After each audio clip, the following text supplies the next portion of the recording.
ફૂલ બનાવી દો. અદબ. બાળકો, આજે આપણે પાડોશ વિશે શીખવાનું છે. તમારી પાડોશમાં કોણ બેઠું છે તેનું તમારે નામ બોલવાનું છે. વણી, તારી પાડોશમાં કોણ બેઠું છે? નિયોમ. નિયોમ, તારી પાડોશમાં?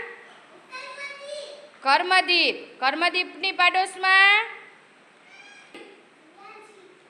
રિયાંશી. ચાલો રિયાંશી, તારી પાડોશમાં કોણ છે? હિતેશ. હિતેશ, તારી પાડોશમાં?